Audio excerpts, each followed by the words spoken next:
Hi, everybody. Welcome.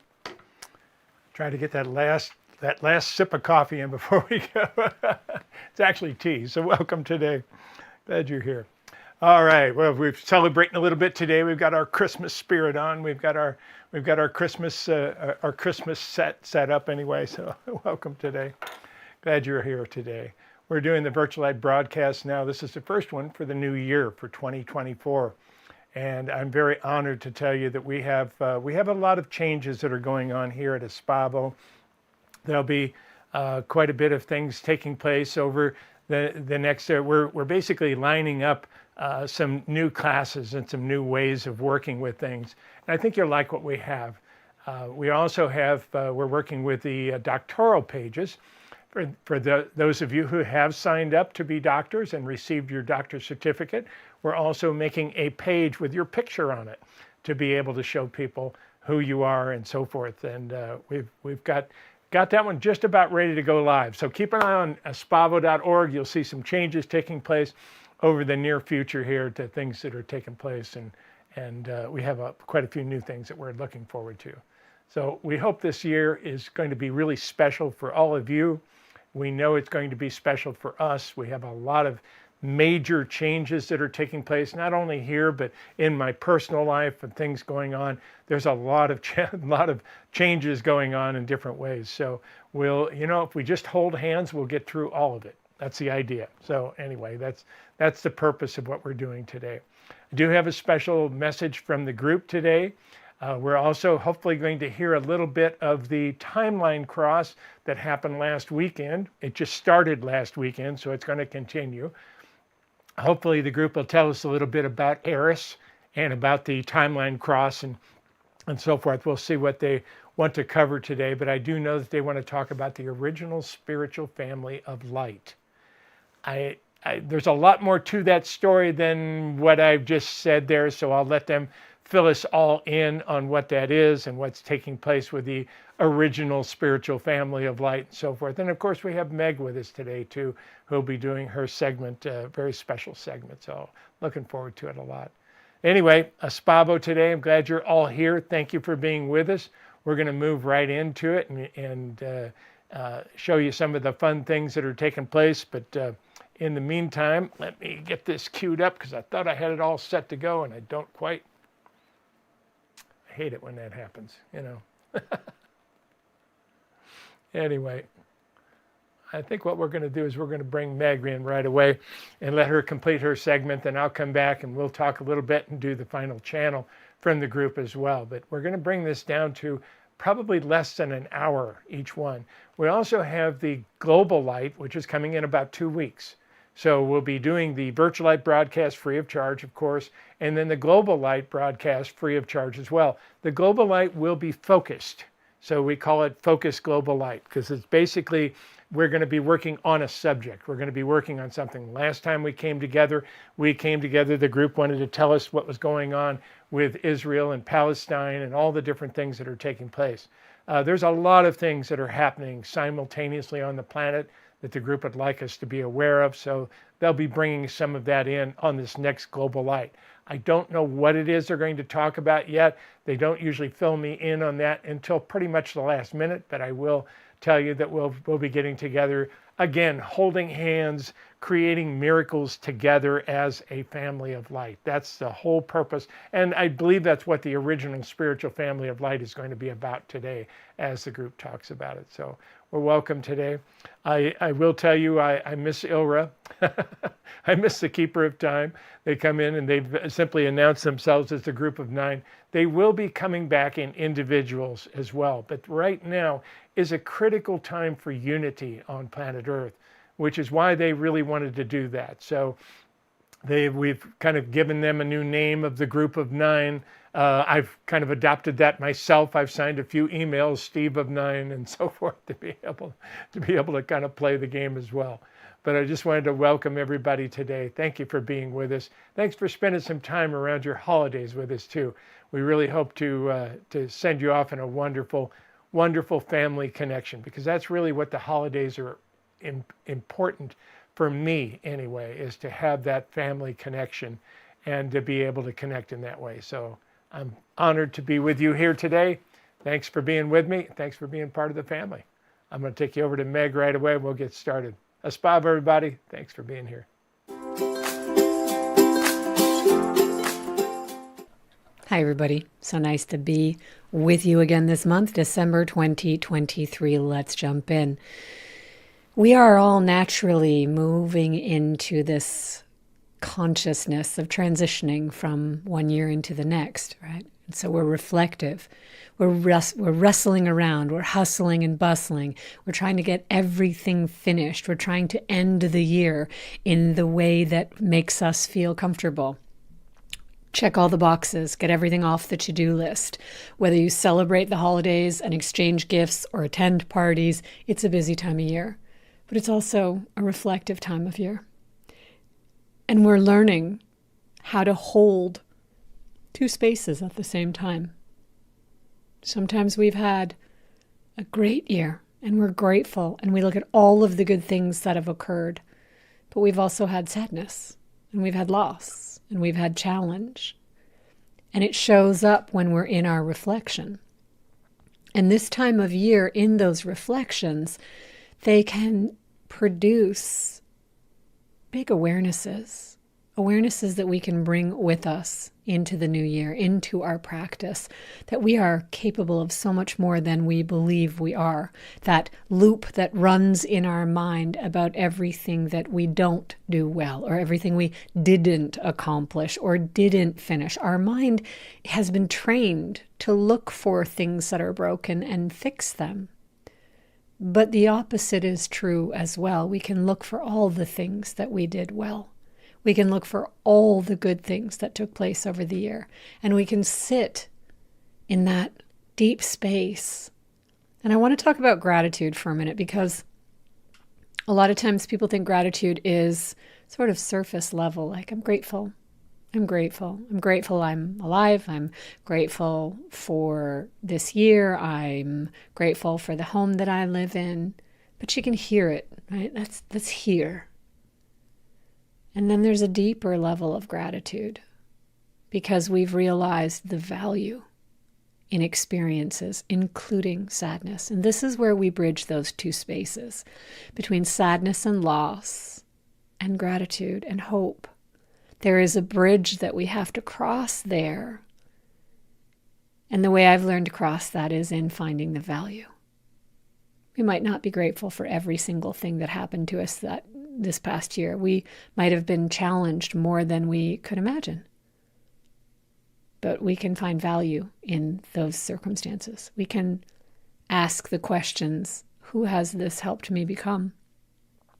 What skills have I deepened into? What learning is there for me? If we pull it back to the self, if we don't go into judgment and we don't go into blame and we're not trying to extract behaviors from others and we're not trying to bypass it. So often I hear things about I need to be in alignment and therefore I need to be grateful and therefore I just sort of push aside. Well, your mind won't let you do that.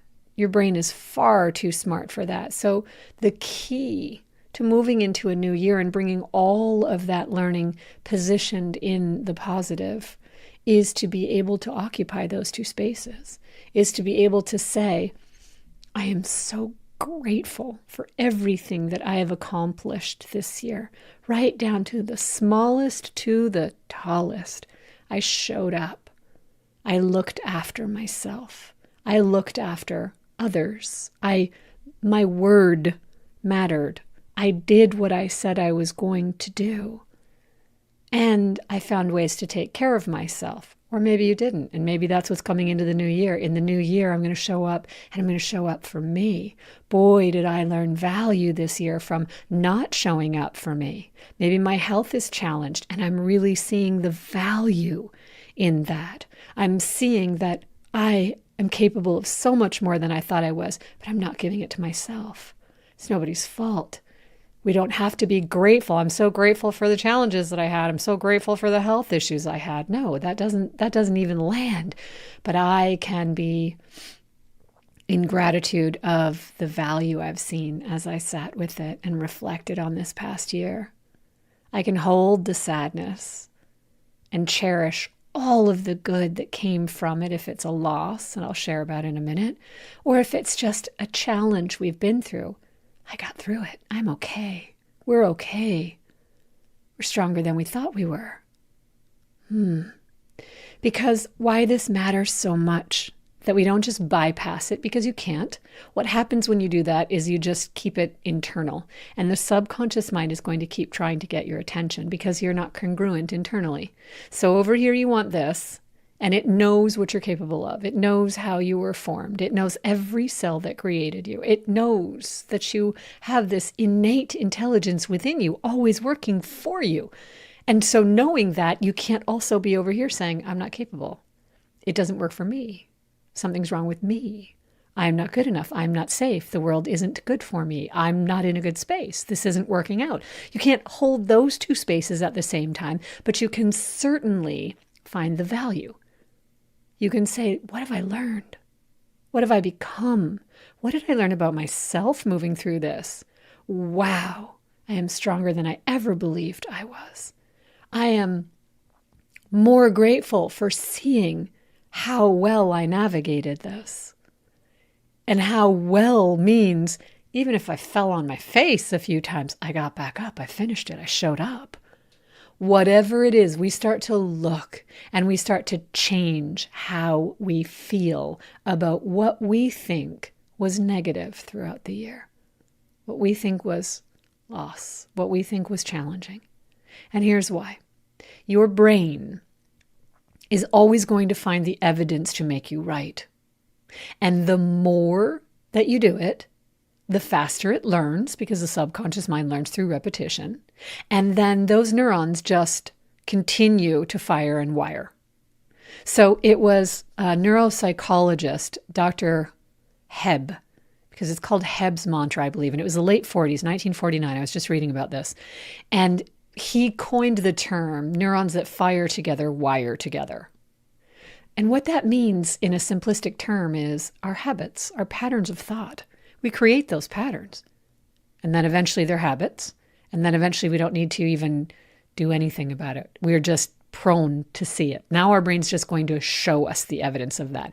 So as we are so prone to see what's broken in the world, as we are so prone to think things aren't going to work out for us, as we are so prone to say, well, we are affected. I can't do anything about it. If the world is like this, why should I believe that I can be successful? I can be wealthy. I can be healthy. I have evidence showing me the contrary. Well, that's a pattern of thought. And if you continue to say that and back it up by conversations with others or watching the news or whatever sources you bring into your life, then those neurons are firing and wiring together. Now what happens over time is you don't even have to think about it. You've already got your opinion. Your brain is on board and it says, you're right, things aren't going to work out for us. So we're finishing 2023. What did we learn? Things don't work out for us. Where are we going into 2024? Be careful. Things don't work out for us. Now your brain is on board to make you right. But you can interrupt that pattern and you can bridge that. And there's no better time to bridge that than when you're in some reflection completing a year. I will guarantee you, no matter who you are, no matter where you live, no matter what you do, if I came to your house and sat down and asked you a series of questions about your year, we together would find dozens and dozens and dozens of things that you did well, that you managed, that you showed up for, or that you navigated. Even if you don't think you did well, it's usually you're harder on yourself than anyone else ever would be.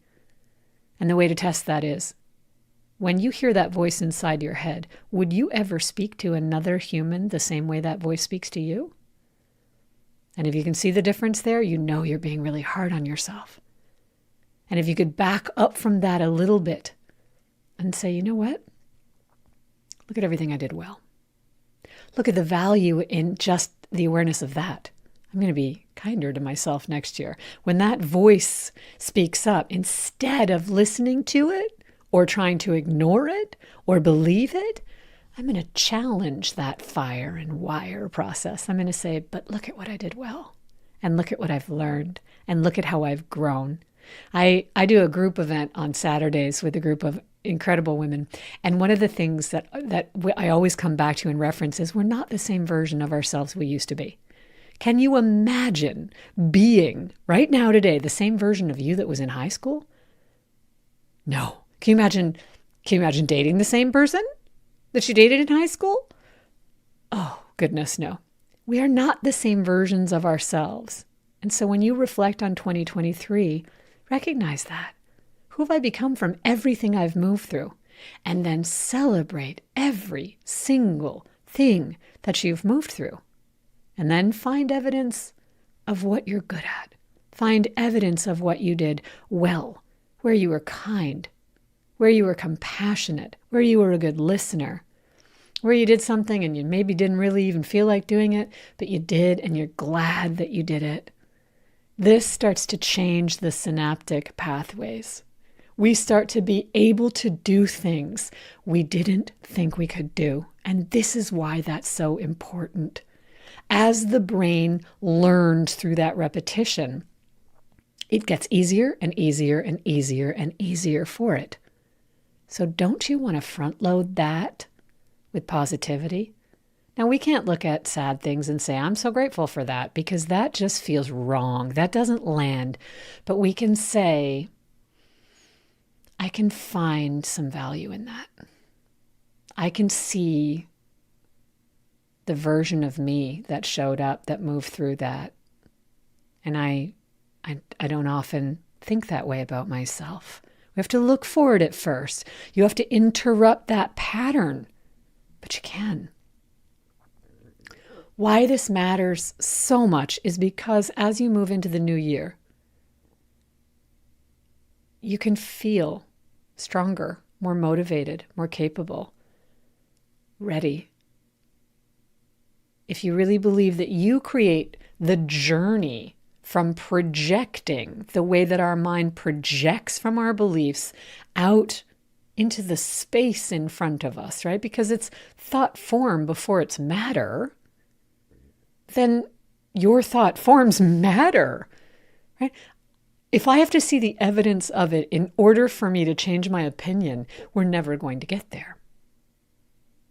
But if I change my practice, if I change how I look at myself, how I show up in the world, and things that I want, the journey to where I'm going becomes more possible, then my brain is going to find more creative evidence of how that will be possible for me.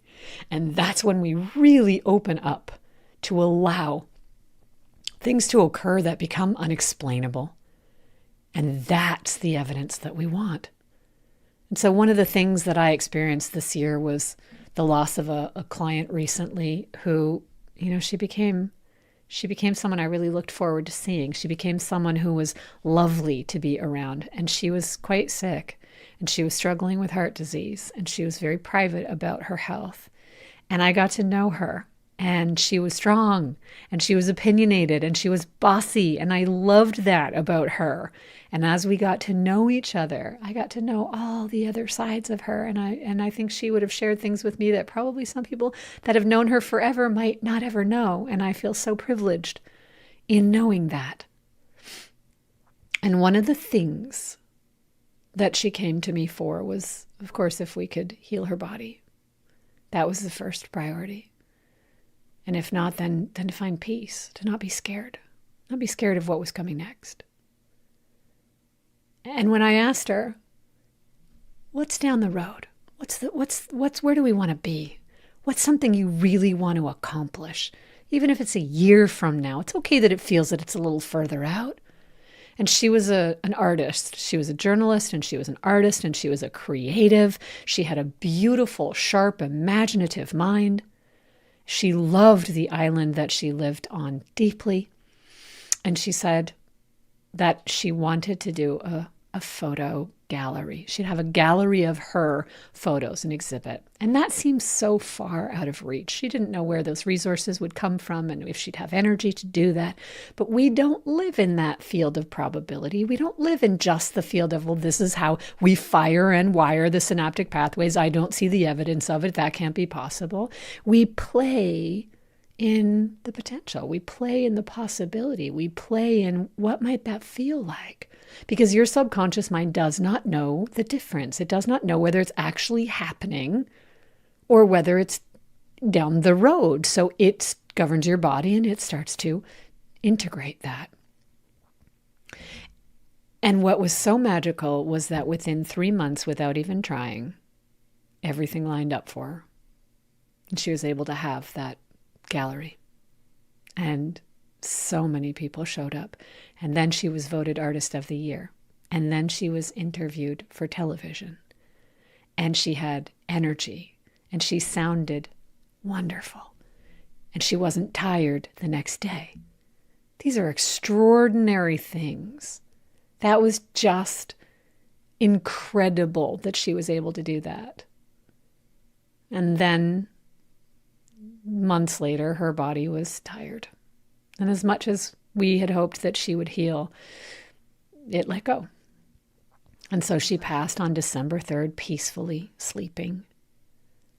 And I'm so, so grateful right now to be able to have moved through sadness, to let go of a new friend and a client who I will miss seeing and speaking to, but to hold this incredible space in my heart for how lucky I have been this year, how privileged I was to get to know her, how extraordinary it was that she was able to create all the funding, everything, the curator, everything that came together to make this happen. And she experienced that. To me, that's a miracle. That's just miraculous. And I believe that we can occupy those spaces at the same time. I believe we can see so much more that's available to us. But the bridge between here and there is to interrupt that pattern of what we tell ourselves every day, those limiting thoughts and beliefs. And so as we move into the new year, I want you to think about all the things that you want that feel far away. And instead of talking yourself out of them and giving yourself all the reasons why it's not possible, I want you to think about what is possible. Not how to do it, not an action step, just a feeling. What do I really want to experience next year? And how did everything that 2023 gave me, how does all of that contribute to who I am right now, this new version of me, and where I'm going? And start to bridge that gap. That creates new synaptic pathways in the brain, where those neurons are firing and wiring together, and your brain starts thinking and looking. This is what we want. This is what we're capable of. This is what seems that it's going to be fun and exciting and incredible. Now you're creating a new fire and wire loop in your brain, and it's going to start to show you the evidence of that. It's also going to start to show you what's in the way and where your resistance is and where you don't believe it. And those are the things that you need to deal with.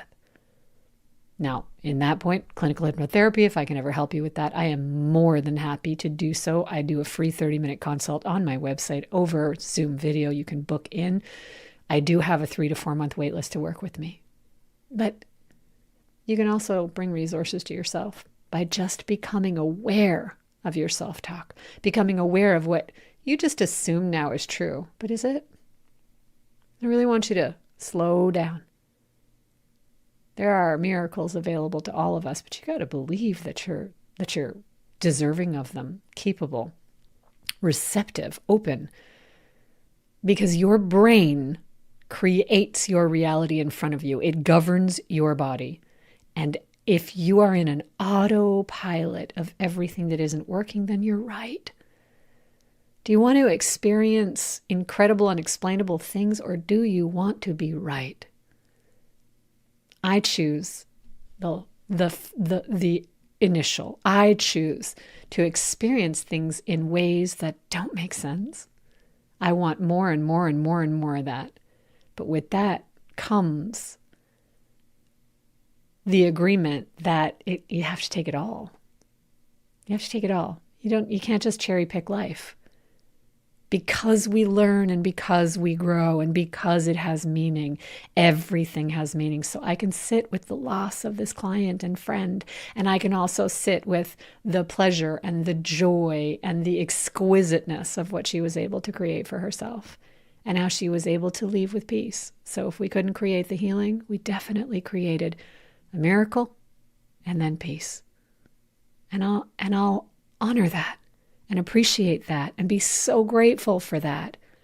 Life can be so fragile and fleeting at times that we really have to look at what we are unconsciously carrying around and saying all day long that is creating the experiences we're having, and decide that 2024 is going to be an extraordinary year. You can help. You can show up. You can be whatever you want to be, and then do the good in the world you want to do. It's up to you. And with that, I wish you a safe, happy, beautiful, prosperous holiday season, and all the very, very best in 2024. And I'll see you next time. I'll see you in the new year.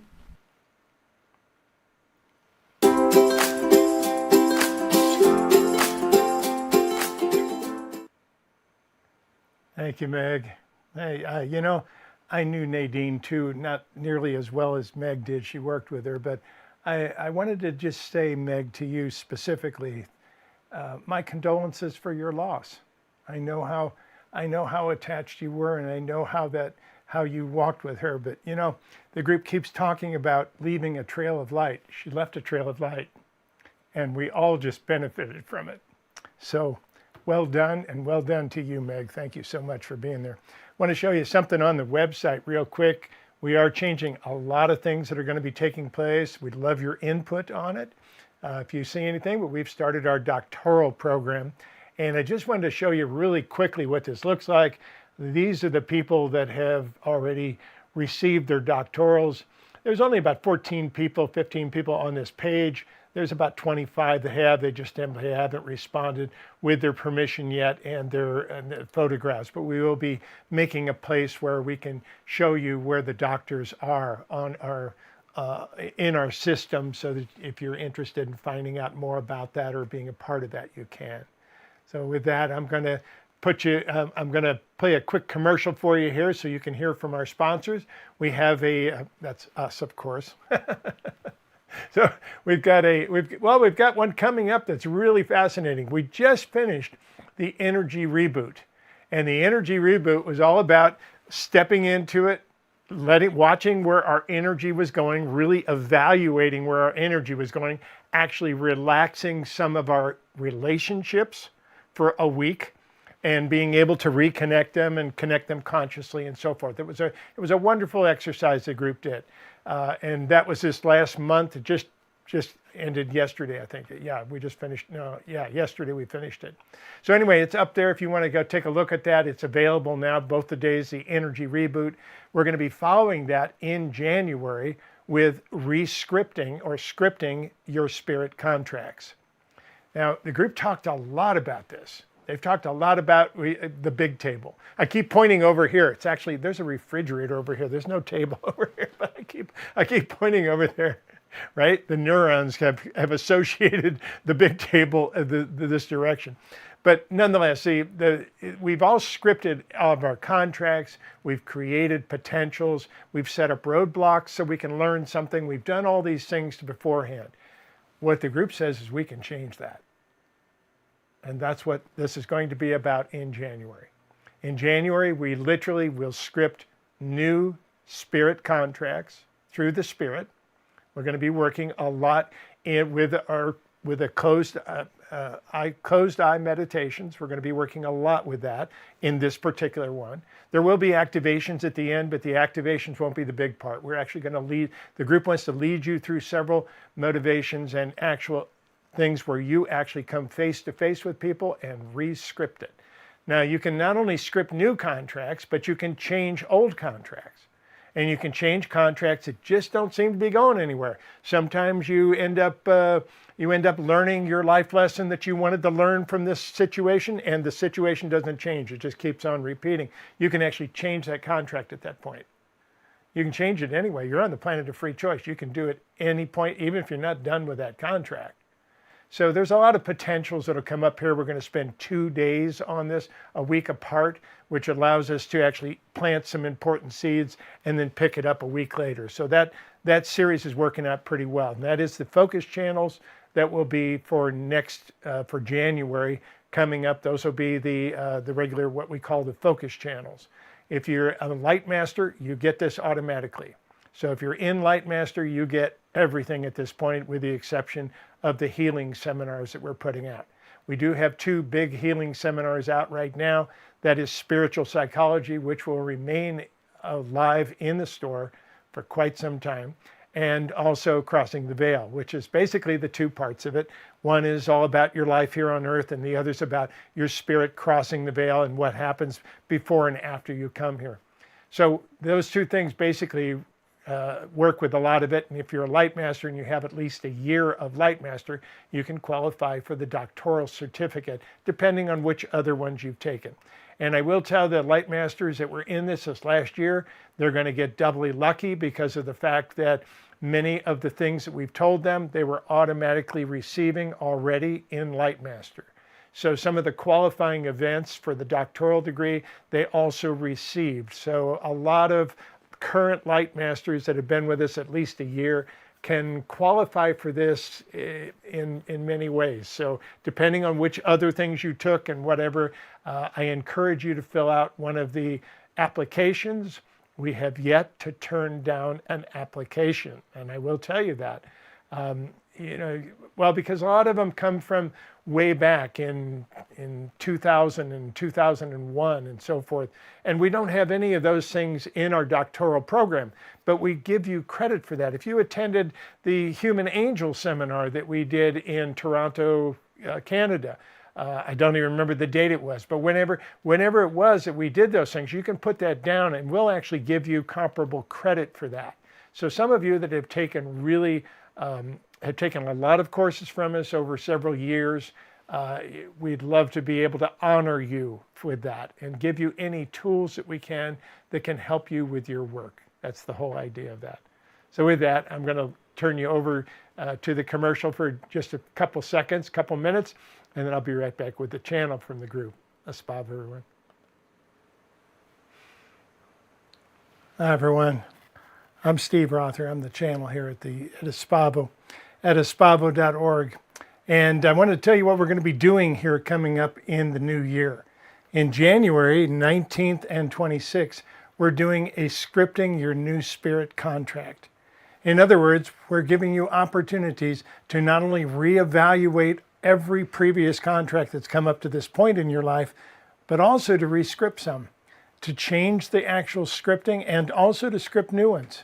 You're ready to open up new parts of your life? Come join us for this.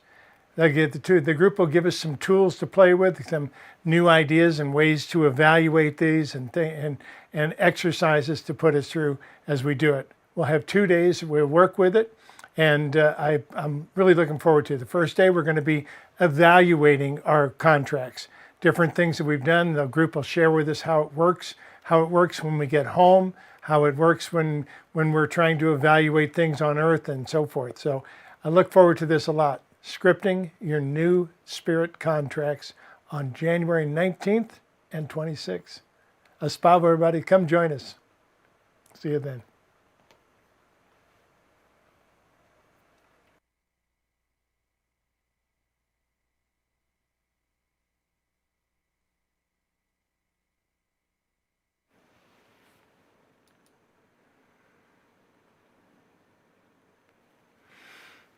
Greetings, dear ones. We are the group of 9. We join you today with such joy. You see, you've stepped over a line a little while back, not long ago, but several things have taken place as a result of you moving forward in your evolution. It's a fascinating time to be here on your planet. And we tell you, as we've mentioned many times, your space has been reserved. You wanted that spot. You wanted to be here at exactly this moment now. Well, well done, dear ones. Well done. You're going to find a lot of things taking place. What is happening for many people during this next year and beyond is that they will be reevaluating many of their contracts, many of their directions of where they're going, which is why we've chosen to do an event specifically on those and focus those 2 days on that. But on top of that, on a larger scale, it's a magical time to set something in motion. We've talked about the timeline cross that is happening with Eris. We will tell you, Eris has already felt a huge shift, not only in the Earth herself or in the planet herself. The physical part of the planet is having challenges, very similar to the way that the Earth is having challenges. But we tell you they are here to balance each other, the same way that your societies can help to balance each other. Theirs has grown up with a dominant of the feminine energy. Yours has grown up dominated by the masculine energy. One is not right and one's not wrong.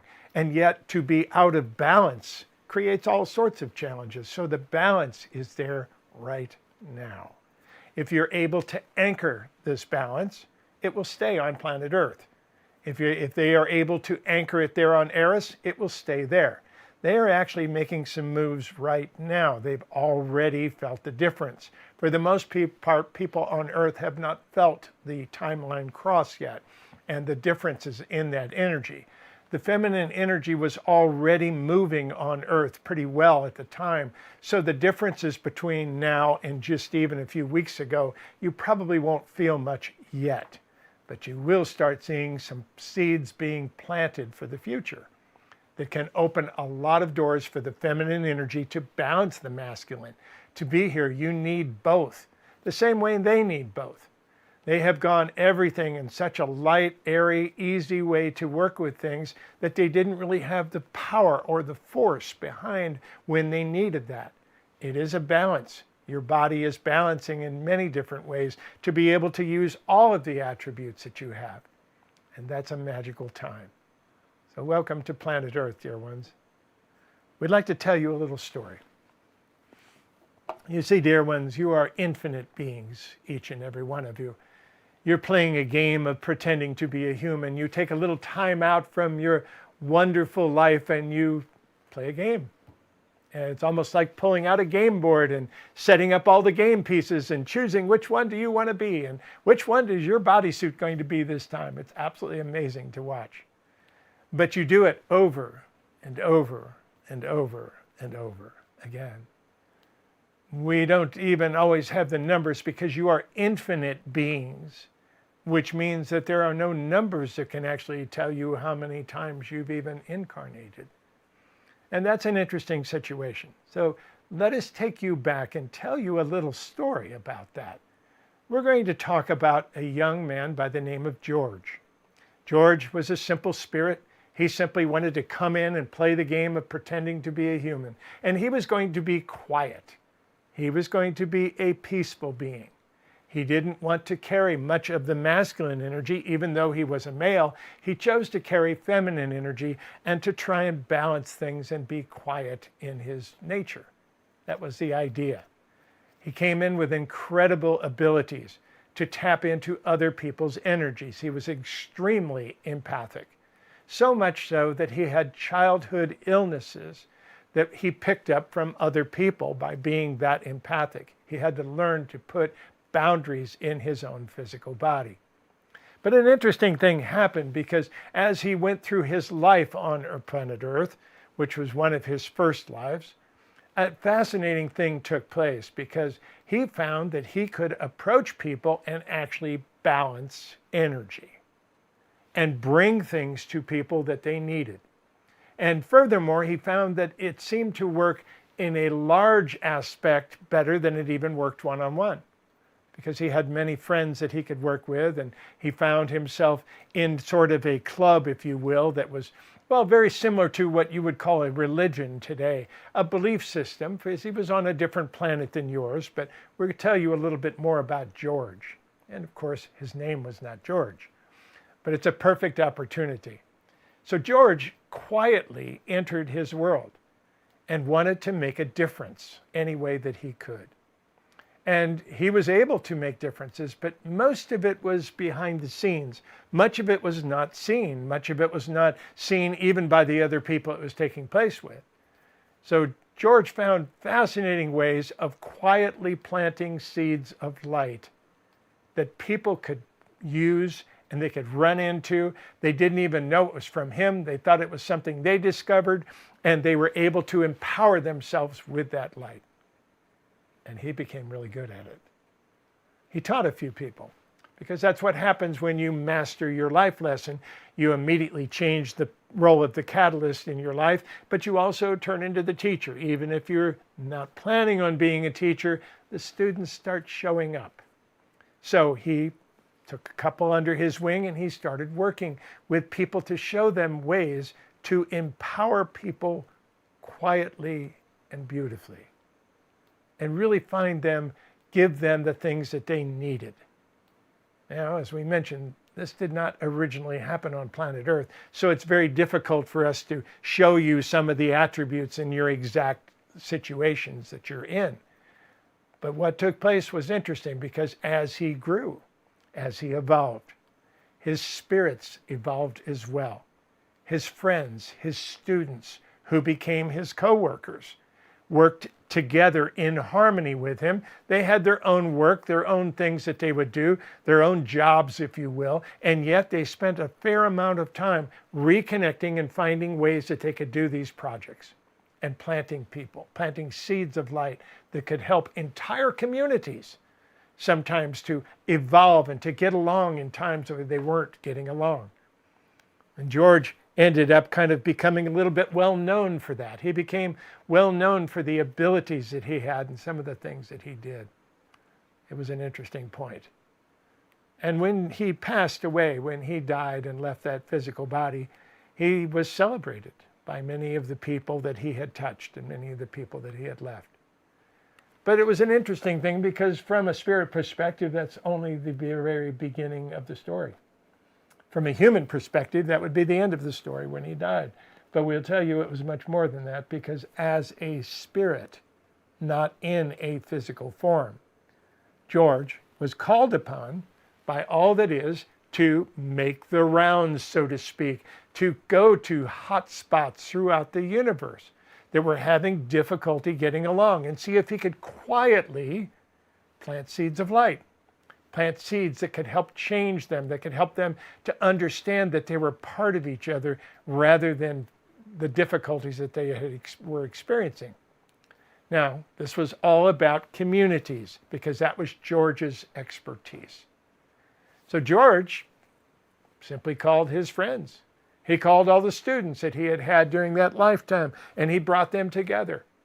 And they would end up going to many different places throughout the universe, sometimes actually incarnating in order to make a difference.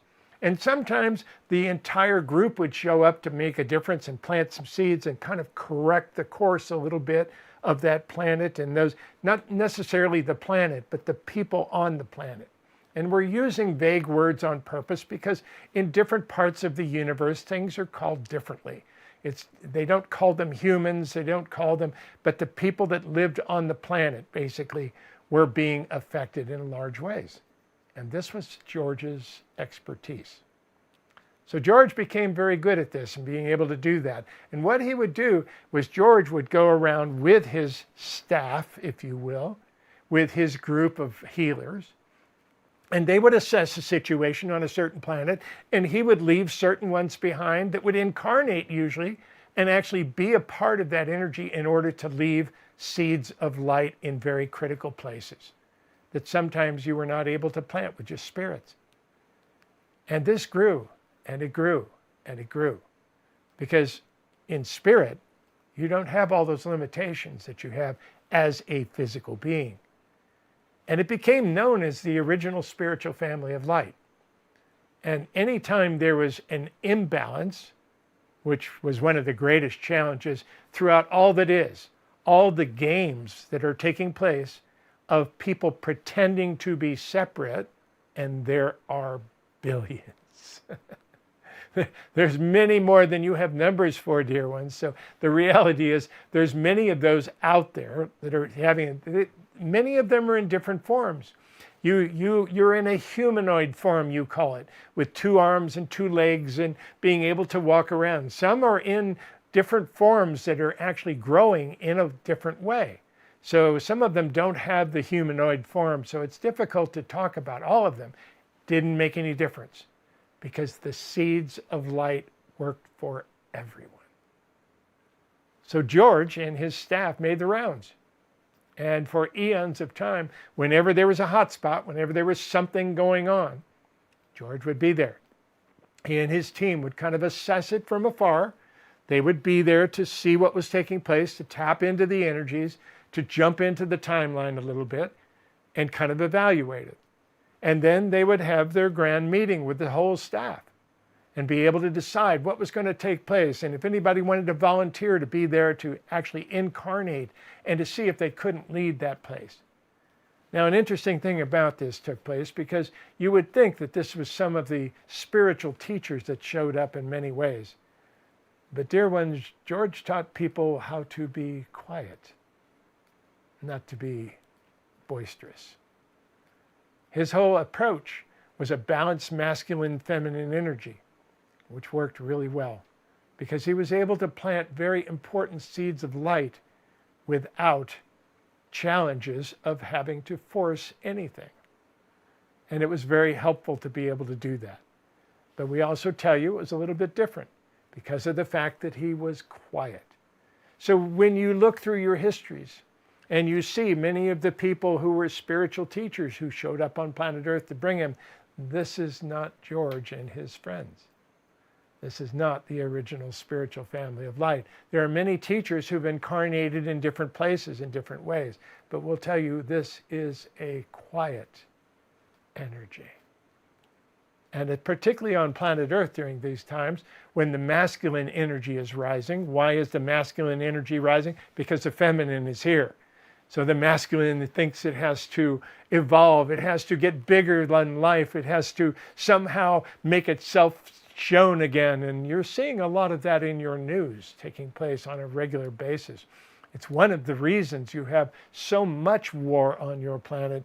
And we'll even tell you all that war is coming from the same place. So it's a game being played in different ways. So the idea of it here, but fear not, George is here. And that's something that's happened recently. We will tell you the team of the original spiritual family of light is now upon Earth. Now here's an interesting part about it. Because many of those team members who were left behind, who decided to incarnate, means they had to leave their memory. They weren't able to remember. They had the seeds of light planted inside them. They couldn't forget them. They would never lose them. Their spirit brought them in, but their physical being was not able to remember. It was a key part. That part is always left in the veil itself as you cross. It's what you pick up when you go home and what you pick up when you go home and update when you go home. And when you come back in, you put it back on. You basically work with it in many different ways. Well, we tell you, dear ones, the original spiritual family of light is also many of you. You have been George's students, many of you, in different ways. And it's a fascinating time to be awakening from the dream. And we tell you this specifically because there are things that will be taking place now as everyone starts to evolve. Number one, you will start to see little seeds of light. What does a seed of light look like? Well, sometimes it looks like an opportunity. Sometimes it looks like a door just opened for you. And all these things that you were planning over here, maybe over here might be the place to go. And to also know that wherever you are, there you are. In other words, you don't need to actually find your location on planet Earth as your grounding point. You're movable. You've been part of the original spiritual family of light. You have been all over the universe trying to do things. And what happens is, even if you feel lost when you first make a move or first find yourself in a new place, you'll very quickly turn that around and plant your seeds and start to grow. So there are changes coming, and we'll tell you that. Some of them are fairly major changes. There are also changes coming to some of your systems. Some of your systems simply will not evolve. As you evolve your vibration, as you start to increase your vibration, you're going to find old systems that were built in the lower vibrations that simply can't stand the higher vibrations, and they will adapt. Hopefully, you'll catch some of them. Hopefully, humans will see this happening and evolve the systems before they break. Sometimes they won't. But either way, change will be as a result of much of these systems changing in different ways. You're seeing a lot of things that are taking place, a lot of truth seeking on your planet right now. Very helpful to come under the understanding that you can all look at things from a different perspective. Does it mean there's a single truth that all of you should understand? No, dear ones, you all carry different truths. That's the confusing part, but it's also the interesting part of planet Earth and the humanity experiment. You all can focus, you're creator beings. So what you actually balance between your head and your heart, you manifest. It happens that fast. Now, balancing is not easy, as we've mentioned many times. Sometimes you overthink things. You want to get everything in place, and you're not quite sure if you're actually behind it or not. Well, it's out of balance. It's probably not going to manifest. There's the other times where you're so in love with this, you've got so much magnetic energy coming from your heart, and your brain just can't figure it out.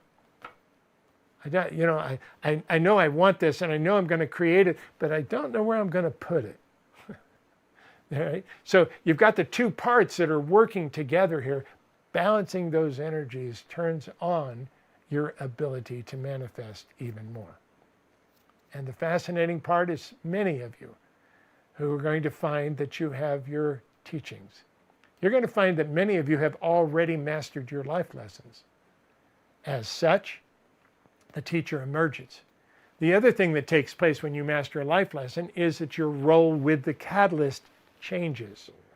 The catalyst is the person who activated your life lesson. Very simple. If you're with a life lesson of trust, you have someone early in your life who pulled the rug out from under you or abandoned you or something of that nature, to where you had to learn to trust yourself. So many times you'll have a negative relationship with your catalyst. That can actually change right now. Much easier than you think. Keep in mind, George and all his specialists are here. And that's taking place for a lot of different reasons. Number one, the timeline cross is also a huge part of it. So he's not just on planet Earth, they're also evaluating Eris. The timelines are crossing. It's a magical time to balance energy in different ways.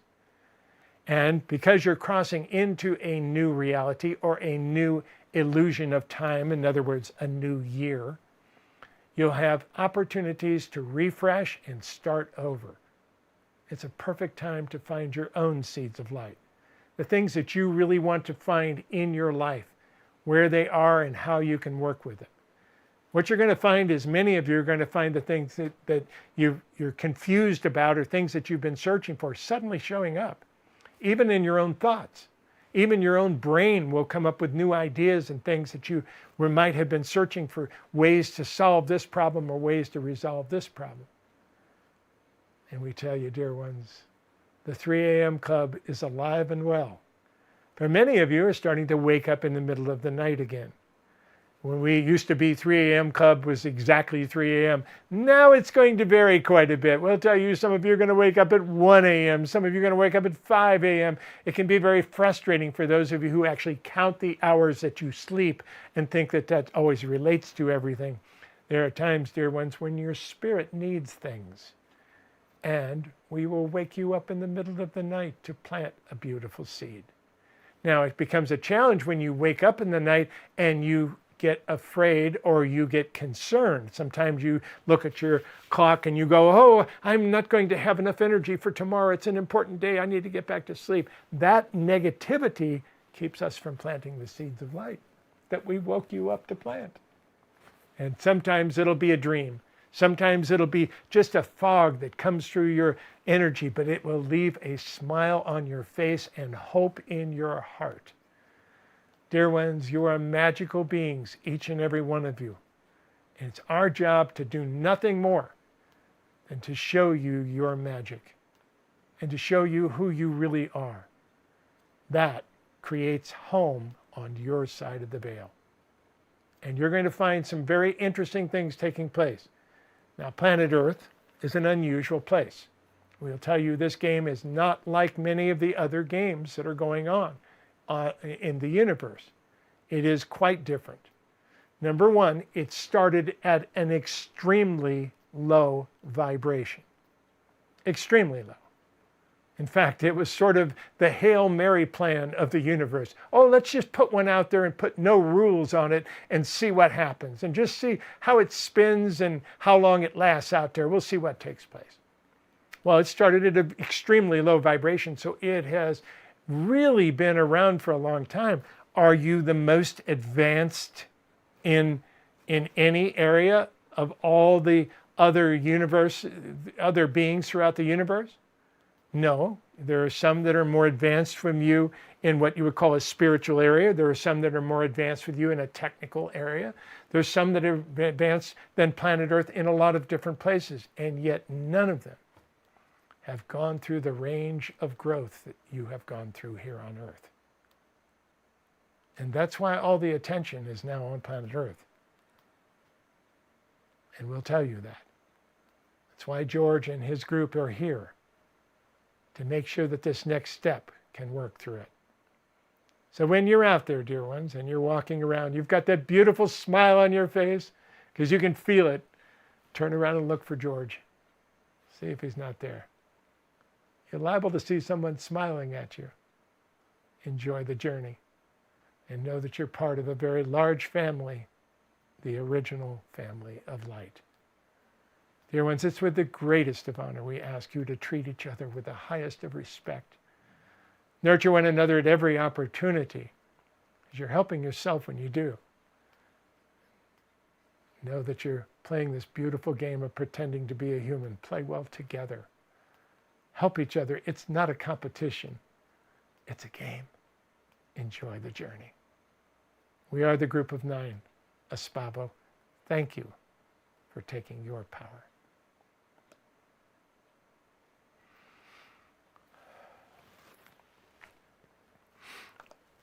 I wanted just a second there to kind of recoup for a minute. I just wanted to wish you all personally a wonderful new year, a wonderful holiday season that you're experiencing. I just want to wish you all the very best. Hope you have a wonderful time, and thank you for being a part of this family. Thank you for being a part of Espavo. It is a family to us as well, and we absolutely adore you. Have a great year. We'll play together. We'll hold our hands out. We will move together in the light. And we're going to look for George, too. All right. Espavo, everybody. God bless.